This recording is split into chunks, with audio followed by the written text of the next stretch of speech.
and welcome back to Late Night Lately, the late night show. I'm your host, Chad White. If you didn't know, this is the premier late night show for the website. Late night podcast for the website, cploscomedy.com. Like I just said, it's a website. Go there. Episode 42. If you're wondering. If you're wondering. If you're watching the video, I am wearing a shirt that I've worn for an interview that is coming out after this. Because I literally just finished the interview 2 minutes ago. And then I said, I gotta do this podcast. I gotta record 2 podcasts. So here we go. I've just seen an email. I wonder if I could get some more interviews. Anyway, episode 42. This is the weekend late night. You know, this is not interesting in anything. But, do I sound different? But, Seth Meyers and Jimmy Fallon's shows were off this week, taking a break. They're going to be on next week, continuing on with the to get ready for the election. Kimmel's going to be off this week, but he was on this week, and everybody else was on this week, with the exception of Monday. I don't think anybody was on Monday. I thought everybody was going to be off this week. That's what should have happened.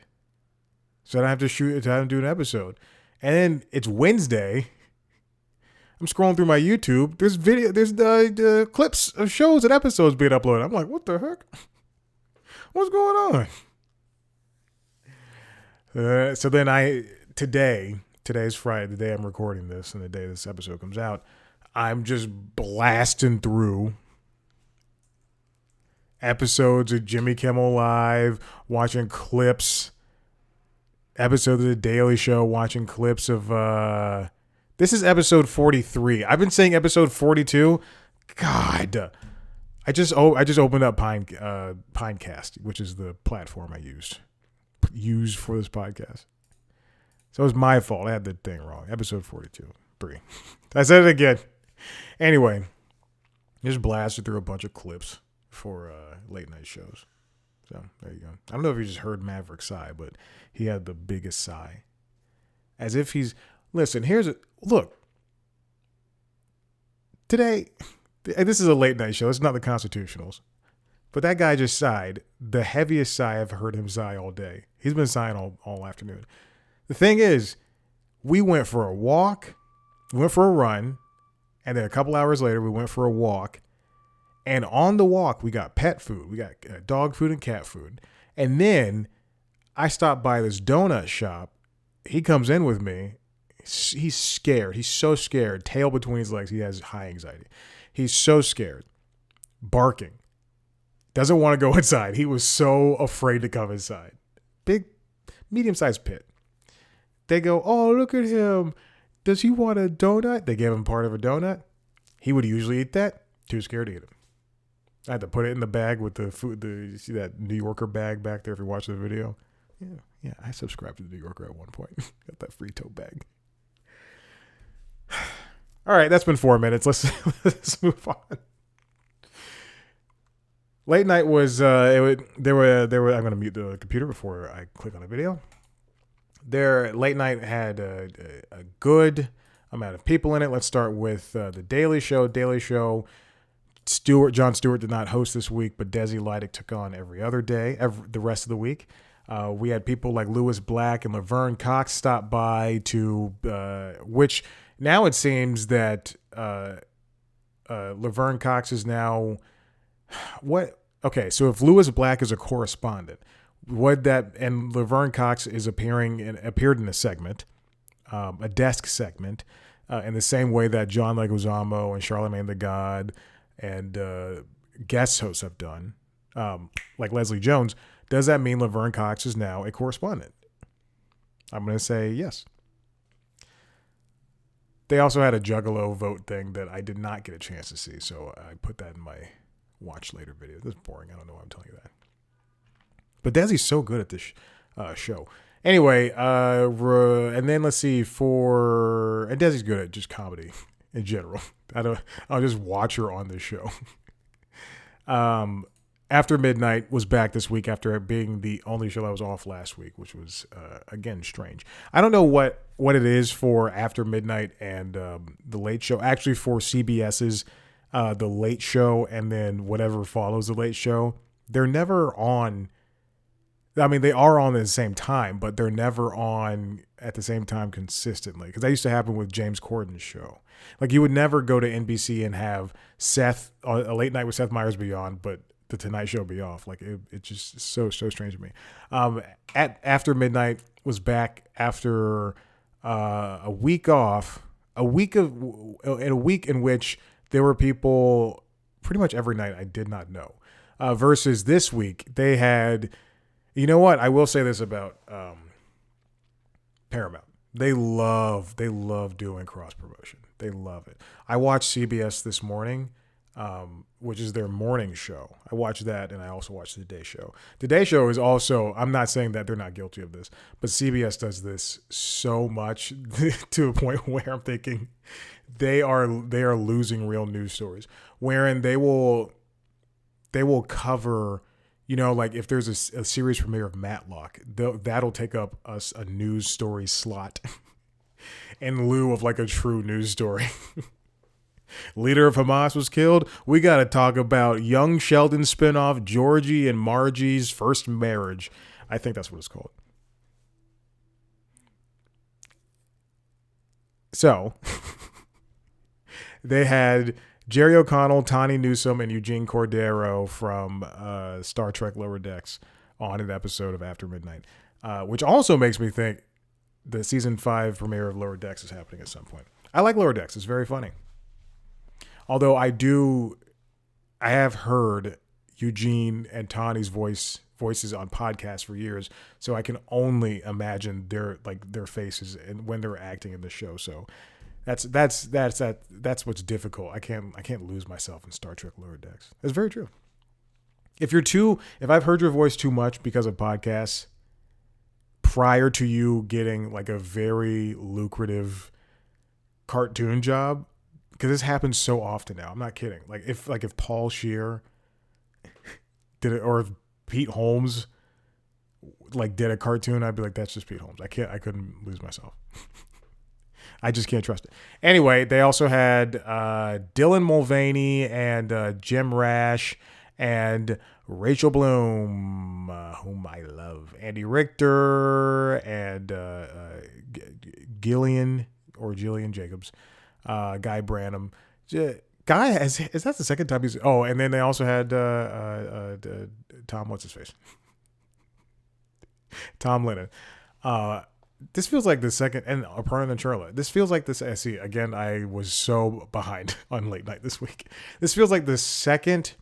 This has to be like the fourth time Thomas Lennon was on. This might be the second time Aparna was on. Might be the second time that Andy was on. Yeah, they're having a lot of repeats, which is fine. But also get the people who are on at midnight too. Kimmel had a very banner week. I don't talk about ratings often or at all because I think ratings are stupid and they're not indicative of how good a show was that night. Because let's look at Colbert. But Kimmel, when I got back from the run this morning, got back from the gym. Maverick and I went on a run afterward, came back from the run. And while I was stretching out and using the Theragun, no big deal. Side note, the Theragun I have at the time was the most powerful Theragun, and now it's been they have one with like an infrared light on it, but the head doesn't move, and that's the most powerful one because it has an infrared light on it. But from the day I bought it, like 3 or 4 years ago, one of the batteries does not charge all the way. I have the charger just plugged in, obviously, and I have one battery on there at all times. It came with 2 batteries, and I put one in the gun, and then use it, and I use it till it dies. Essentially, I always take off that battery that doesn't charge all the way, and it's almost always dead. Not dead. Almost always at like 40%. And then it lasts like 2 days, and then I go back to the one. Anyway, that's so boring. Kimmel's monologues are great, so I was blasting through his I gotta stop saying blasting. I was blasting through his monologues this morning. So 30 minutes of stretching, 30 or 40 minutes of stretching, just going through 3 episodes of monologues. He also had people like Naomi Scott, Patton Oswalt, Senator Warnock, Raphael Warnock, Mila Kunis, and Morgan Freeman and Niecy Nash Betts. One of my big and Ginny performed. The only reason I recognize that is because I've heard the song that she sings, and the video has 2 million views. The one issue I have a lot of issues with a lot of things, and I have some issues with Jimmy Kimmel live shows. I still like it. I still have some issues. I don't think he hires people of color in that offices of his, and some other stuff. But I don't like it when he talks about The Bachelorette. He had the Golden Bachelorette on, and and it's not him. It's Disney. I hate that. I just don't like that. I don't like the Golden Bachelorette, and I always skip whenever he talks about it in his monologue. But he said he loves it, so who am I to judge? Colbert had... Okay.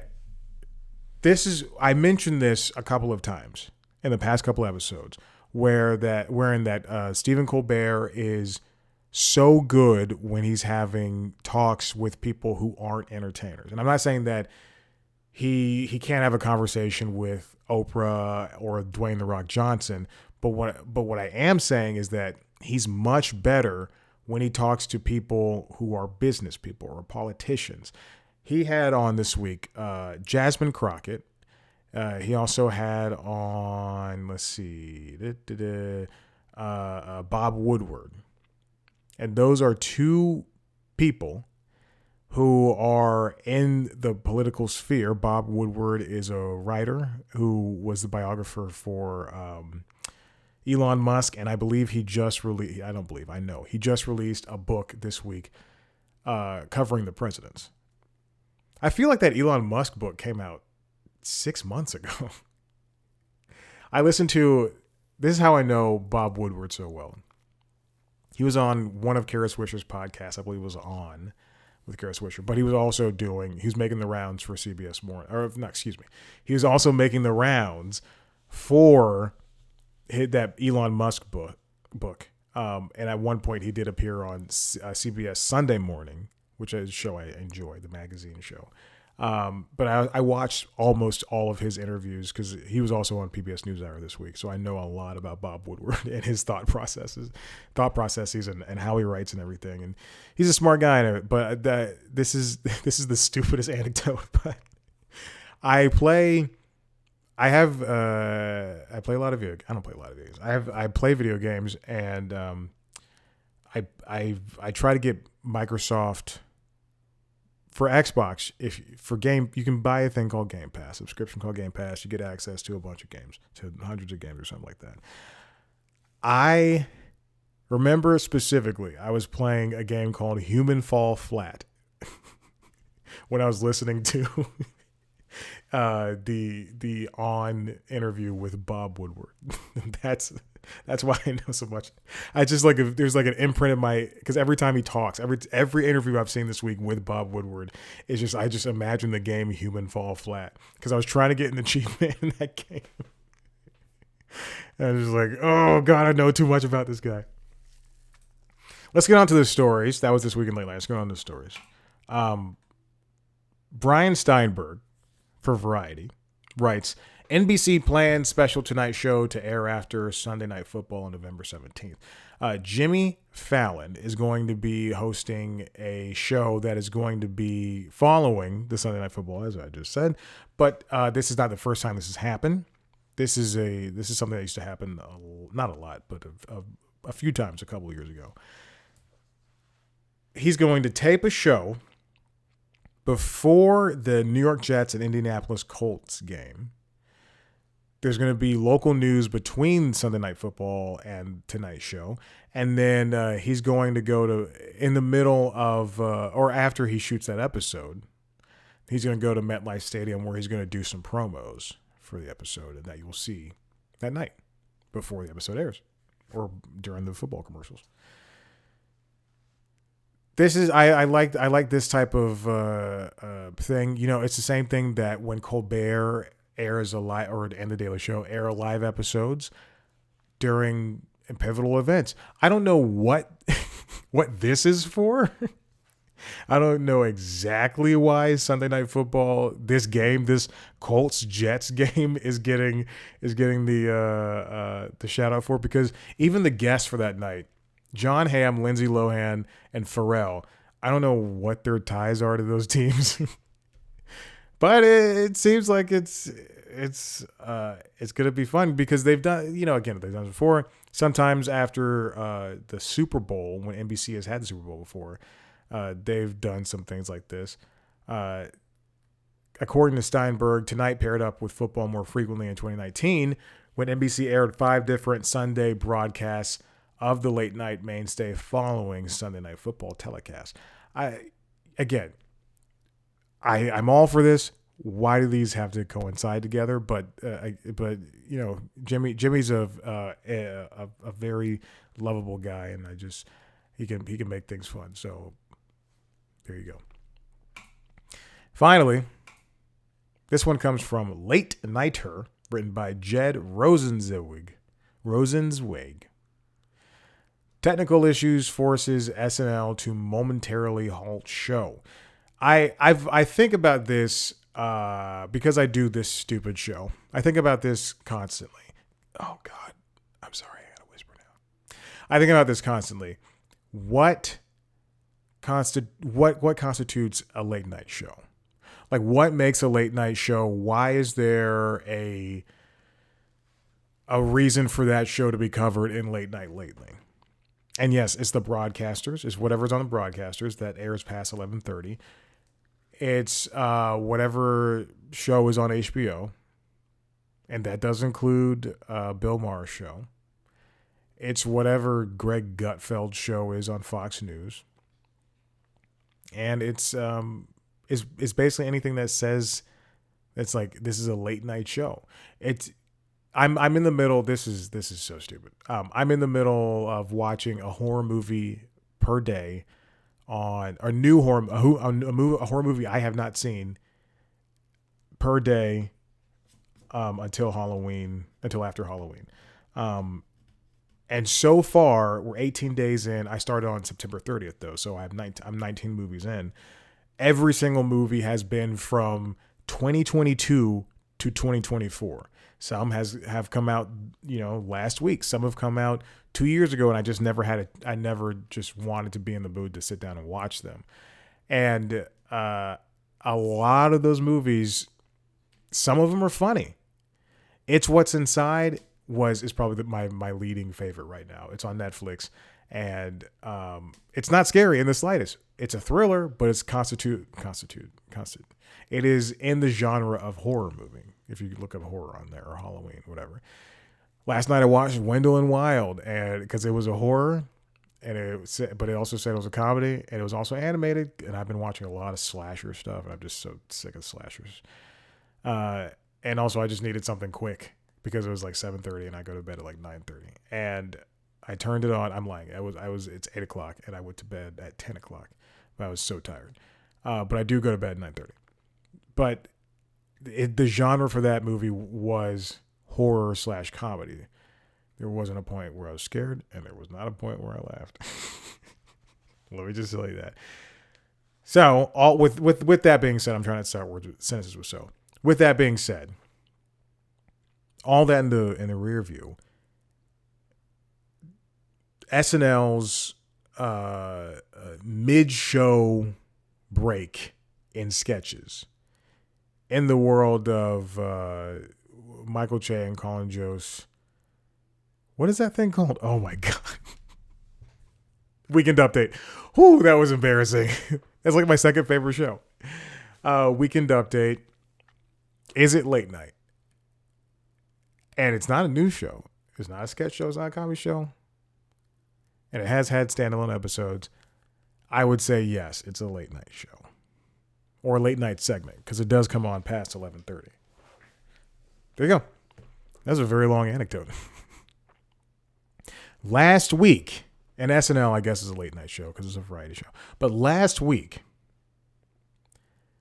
watching the Ariana Grande Stevie Nicks episode of SNL, there was like a 7-minute commercial, not even commercial break, but a 7-minute pause of the show before Stevie Nicks' second song, Edge of 17, which I thought was fine. She's like 70 or 80 years old. Obviously, her voice is going to be ruined. Look at her.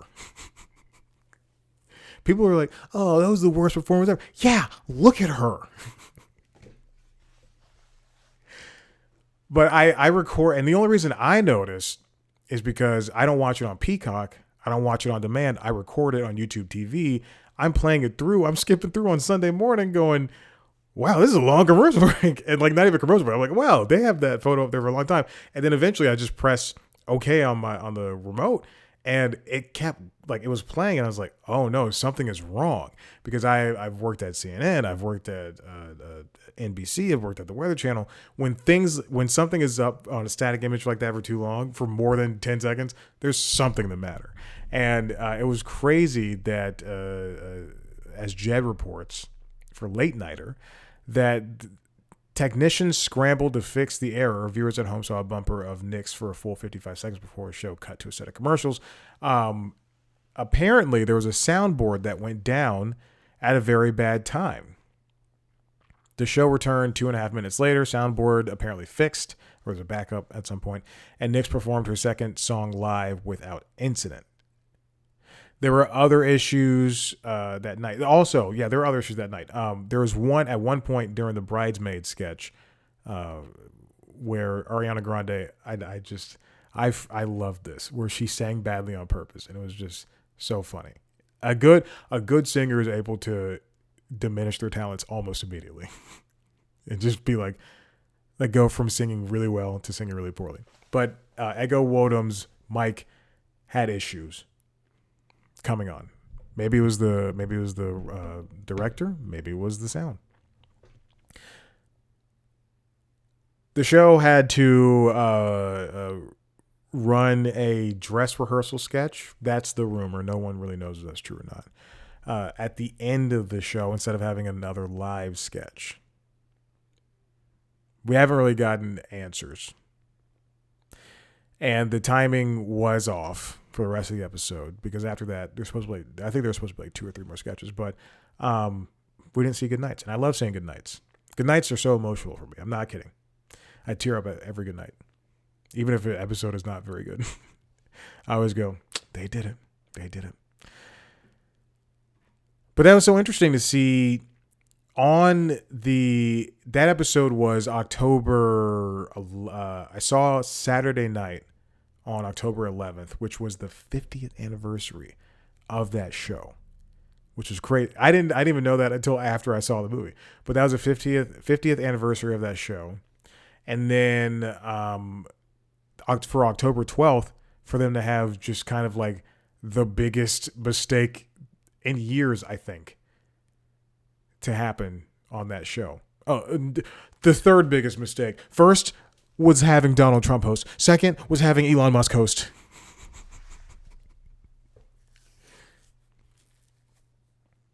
This is not the aim for this show, but like sometimes I say something incredibly non-serious and stupid like that. And then like, what if this is the episode?